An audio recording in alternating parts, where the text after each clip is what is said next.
Salut à tous, nouvelle sortie de ciné, et aujourd'hui il est là, c'est mon premier remake Disney au cinéma. Voilà, j'en ai fait tout plein en épisode de Pire Respect de la Résistance, mais cette fois c'est pour moi, au cinéma, c'est Blanche-Neige, et il y a des choses à dire. Le film a essuyé beaucoup de critiques par rapport à l'actrice, par rapport au nain qui était pas là, par rapport à plein de trucs, et puis après il y a eu la vague de contre-critiques juste avant la sortie, notamment, je sais plus si c'était Variety ou Vanity Fair qui a dit bah non en fait ce film il est très bien, donc voilà, il y a vague de critiques, vague de contre-critiques, et au final bah, on se retrouve avec quelque chose qui doit de base être comparé à l'original. Donc la première chose que j'ai fait, bah, je suis allé voir l'original. Et donc avant de rentrer dans le vif du sujet, bah, on va parler un tout petit peu du dessin animé de 1939, qui est un classique parmi les classiques, et il tient toujours la route. Je veux dire, sa grande qualité, sa très grande qualité, c'est que c'est un film qui a bientôt 85 ans, et qui, avec sa patte graphique, avec l'attention portée aux détails, tient encore la route face à des productions d'aujourd'hui. Ce qui fait, en plus d'être un film très historique, qui fait un dessin animé toujours très agréable à regarder. Mais le problème du dessin animé Blanche-Neige et les 7 nains, c'est que il suit à peu près le conte. Ça c'est pas une critique, mais en faisant ça, il fait qu'en fait il est pas très profond, je veux dire, il est extrêmement lisse comme dessin animé. Et il suffit de simplement regarder les proportions du scénario pour s'en convaincre. Toute la partie de début, donc on ouvre le bouquin jusqu'à Cendrillon. Blanche-Neige est exilée dans la forêt, il se passe 8 minutes. Alors déjà, le film est pas très long, hein, 1h10, 1h12 je crois. En 8 minutes, elle est dans la forêt, 2 minutes plus tard, elle voit les nains, et toute la partie du dénouement avec croquer la pomme, machin, jusqu'à la mort de la belle-mère, ça prend aussi 5 minutes. Et tout ce qui est au milieu, c'est avec les nains. Un truc déjà que le remake voulait supprimer, ce qui est déjà... Enfin, voulait s'émanciper, on va dire, ce qui est déjà... assez curieux quand on veut faire un remake, mais surtout en fait ce que ça veut dire c'est que tout ce qui se passe avec les nains, avec la séance de nettoyage, la séance de ménage, la cuisine, tout ça, c'est iconique, je veux dire, ça fait partie de l'histoire du cinéma, c'est très bien réalisé, les chansons on s'en souvient tous. Mais il y avait quand même moyen d'étendre tout le reste, toute la partie au château, avec la belle-mère. Il y avait énormément de possibilités de pouvoir capitaliser là-dessus, de tester de nouvelles idées. Et forcément, le remake va essayer d'être dans ces lignes, puisqu'il dure 1h48, qui est à peu près 35 minutes de plus que le dessin animé original, tout en essayant de s'émanciper des nains. La partie avec le prince dans le dessin animé, le prince il débarque de nulle part, puis après il revient juste à la fin pour réveiller Blanche-Neige. Bon, il y a des choses sur lesquelles on peut travailler, il y a des choses sur lesquelles on doit travailler, même en 2025, et ça c'est le rôle du remake. Alors comment est-ce qu'il s'en sort? Alors comment il s'en sort? Eh dans la vague de critiques contre critiques, moi je vais me placer dans la critique. J'ai trouvé ça atroce, mais atroce à un tel point que j'ai trouvé ça drôle.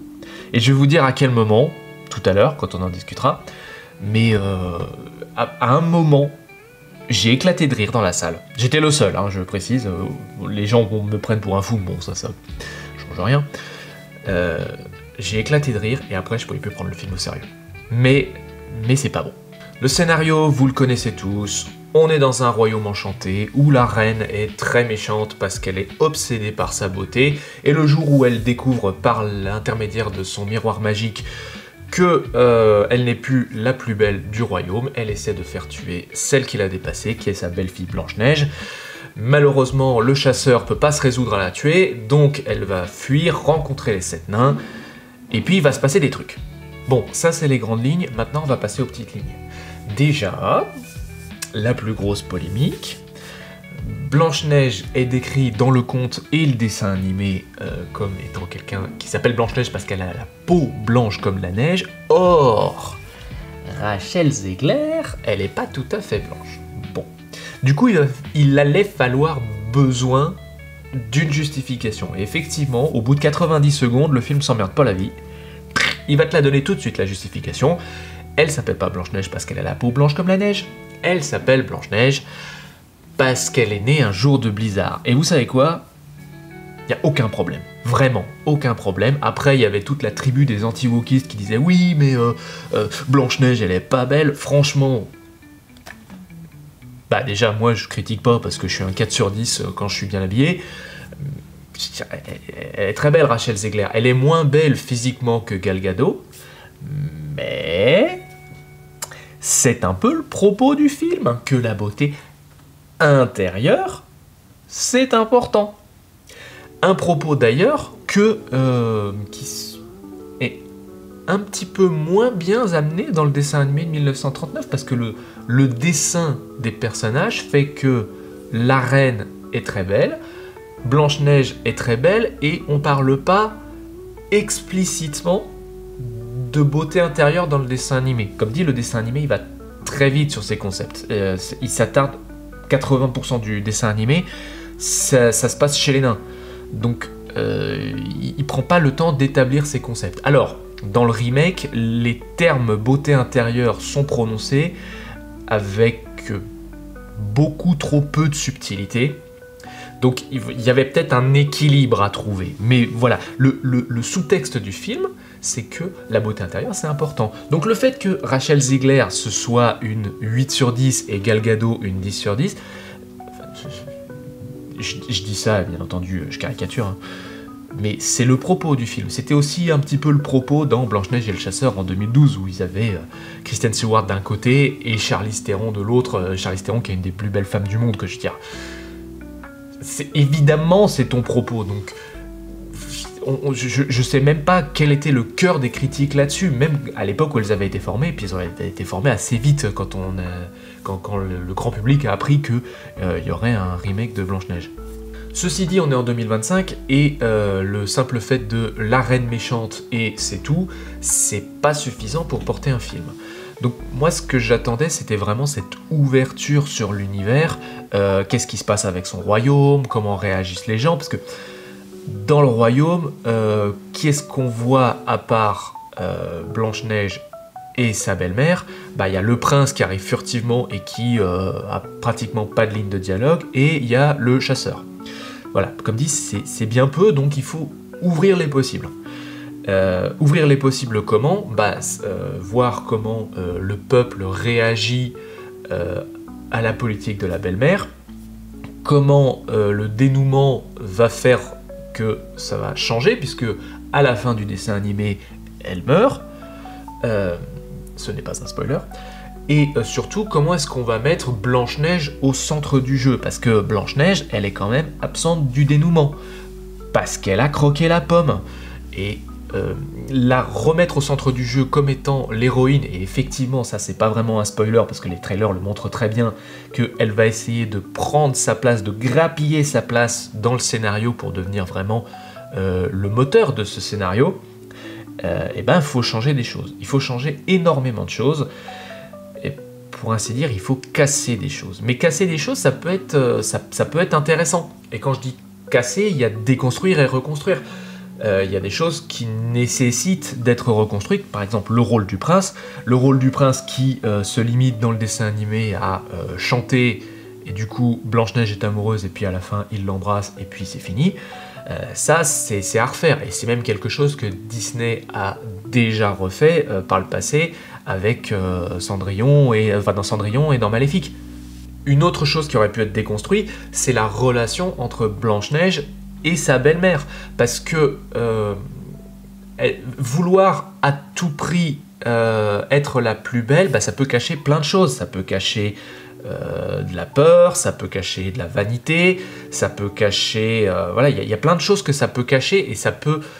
être le tremplin à un personnage un peu plus profond que je suis méchante et c'est tout. Bon, malheureusement, là, pour le coup, c'est raté. Le film établit dès l'entrée du personnage que la belle-mère n'est pas une femme ordinaire, c'est une sorcière. Malheureusement, en fait, ça dessert un peu la cause, parce que dans le dessin animé, c'est le plot twist, c'est le retournement de situation, en fait. C'est la reine qui est envoûtante parce qu'elle est belle, et en fait, c'est une sorcière et elle a des pouvoirs magiques, enfin, elle s'y connaît en l'art des potions. Or là, le film, le remake, établit que c'est une sorcière, elle a des pouvoirs magiques, mais ne fait rien avec, alors qu'on aurait pu s'imaginer que, en fait, elle arrive au pouvoir parce qu'elle a envoûté le roi. Bon, elle a envoûté son peuple. Non, ça n'a aucun impact dans le scénario. Et de manière générale, le film est assez peu réfléchi. Il a sans doute été retravaillé 10 milliards de fois pour essayer d'arrondir les angles, et il n'y a quasiment rien qui marche. Ne serait-ce qu'avec les nains, on le sait, il y a eu une grosse polémique en 2021 avec Peter Dinklage qui a dit que oui, mais les nains c'est pas très progressiste, alors qu'on se place littéralement dans un monde fantastique, puisqu'il y a maintenant des sorcières, c'est assumé. Les nains, ils ont des pouvoirs magiques maintenant, même si ça n'a pas d'influence dans le scénario à un quelconque égard. Dans le dessin animé, ça parlait de dragons, ça parlait d'ectoplasme, ça parlait de machin, là on est complètement dedans. On est sur des nains d'ordre fantastique, mais il y a aussi une personne de petite taille dans l'univers, enfin dans les personnages étendus du royaume. Ceci dit, pour éviter la controverse, Disney a rajouté les nains en post-prod en images de synthèse, et ils ont l'air d'être sortis du film Tintin de 2011, donc un film qui a bientôt 15 ans. Et ça, c'est terrible. Alors, c'est terrible au début, parce que ça tranche absolument... Alors on me dira, non, ça tranche, si on y réfléchit correctement, pas tant que ça, parce que en fait, les animaux de la forêt, ils sont aussi générés par image de synthèse, et ils ont cet aspect dessin animé, c'est-à-dire le fond, il a des yeux gros comme ça, alors que, moi, je veux dire, normalement, un fan, ça ressemble pas à ça. Donc on est quelque part pour les animaux entre un style photoréaliste et un style dessin animé. Mais autant ça passe pour les animaux, autant à première vue, dès quand on voit les nains, immédiatement ça tranche.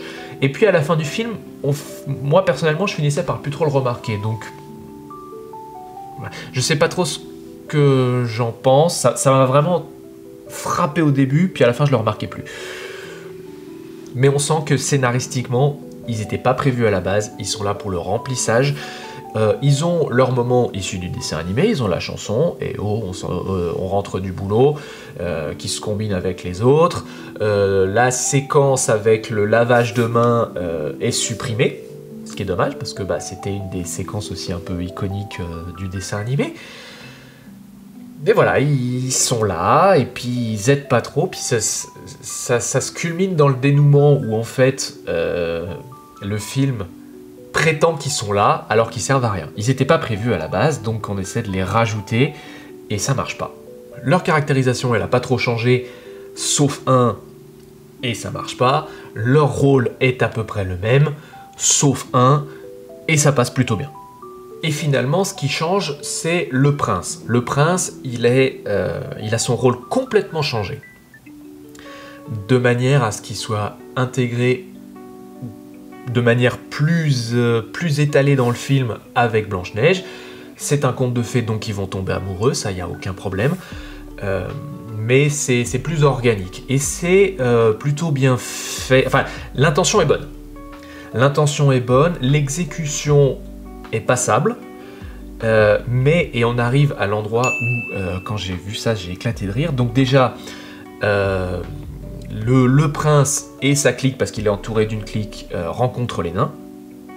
Et puis, ils ont une chanson qui est rapportée, et les chansons qui sont ajoutées par rapport à l'original tranchent, mais de manière drastique. Enfin, je veux dire, on n'a même pas l'impression d'être dans le même univers quand on les entend côte à côte. C'est pas du tout le même style de musique, ça ne passe pas. Mais dans cette chanson, donc c'est la chanson où ils sont en train de tomber amoureux. Et putain, j'en rigole encore. Et genre, au moment où les regards s'entrecroisent, où les lèvres sont à 1 micromètre, il se vouvoie. Là, j'ai essayé vite fait de retrouver les textes de ces chansons. Et malheureusement, comme le film est encore trop récent, je les ai pas trouvés. Mais vraiment, ça m'avait frappé, quoi. Genre, j'ai pas vraiment porté attention au fait s'ils se tutoient ou ils se vouvoient avant ce point. Mais je veux dire, là, ils sont à 2 doigts de se bécoter. Et la ligne de texte, c'est je ne voudrais être qu'avec vous. Mais non, quoi, je veux dire. Et quand j'ai entendu ça, j'ai éclaté de rire. Mais dans la salle, et je veux dire, bon, c'était vraiment que ma réaction. Mais je veux dire, quel niveau d'effort tu mets dans la caractérisation des personnages pour qu'au moment le plus critique de leur développement amoureux, ils se vouvoient. Non. Et en fait, ce manque de réflexion, ce manque d'effort, bah, il se remarque partout en fait. Je veux dire, fondamentalement, sans repenser la moelle de Blanche-Neige et les 7 nains, on peut pas le casser pour rajouter des morceaux au milieu. Ça ne peut pas marcher. Là, on part sur une représentation un peu plus réaliste, ce qui fait que quand la reine découvre que Blanche-Neige, elle est pas morte, c'est pas un spoiler, attention, c'est dans le dessin animé, elle essaie de la faire buter par n'importe quel moyen. Sauf que quand ça marche pas, à ce moment-là, elle fait la transformation avec la pomme empoisonnée qui, elle, ne la tuera pas, elle ne la mettra que dans un sommeil. Et quand ça marche pas, ils essaient de nouveau de la buter normalement. C'est n'importe quoi. Je veux dire, est-ce qu'on n'aurait pas pu, sur cette base, dire au scénariste d'écrire une deuxième ébauche, quoi. Je veux dire, faut réfléchir un petit peu avant de faire ce genre de remake. Je sais bien que la stratégie marketing de Disney, c'est introduire ces personnages en live action. Pourquoi ? Parce que pour avoir toute une nouvelle génération d'enfants qui découvrent ces dessins animés, tout en ayant la génération précédente qui a grandi avec ces dessins animés, qui puisse les redécouvrir d'une façon différente. Mais il faut un peu réfléchir aussi. Je veux dire, Cendrillon, c'était un coup d'essai, mais ils essaient quand même de transformer cette dynamique avec le prince, etc. Maléfique, ils ont essayé de prendre le contre-pied. Et puis, La Belle et la Bête, ils essayaient de répondre à des critiques du dessin animé qui n'existait pas. Il faut y réfléchir un petit peu. Je veux dire, à la rigueur, changer pas grand chose, ça passe quoi. Le remake de La Petite Sirène, il était inoffensif. Mais il partait sur des bonnes bases. Je veux dire, la Blanche-Neige, il est beaucoup trop lisse pour qu'on puisse faire un remake fidèle. Donc il fallait réfléchir plus correctement. Fallait insérer des éléments plus intéressant. Je veux dire, est-ce qu'on n'aurait pas pu prendre plus de risques ? Par exemple, je vous en propose un, c'est gratos. Est-ce que ça aurait pas été plus intéressant de faire en sorte que la belle-mère, donc qu'on voit sous les deux formes, la première sous la forme de belle femme, sous les traits de Gal Gadot, et la vieille mégère, est-ce que ça aurait pas été plus intéressant de partir du principe que la forme de vieille femme était sa vieille forme, et en fait, c'est un enchantement qui la rend belle. Et certains de ces risques, on sait qu'on peut les prendre parce qu'il y a certaines productions de chez Disney qui les ont déjà prises. Je pense par exemple la caractérisation du miroir magique dans Kingdom Hearts.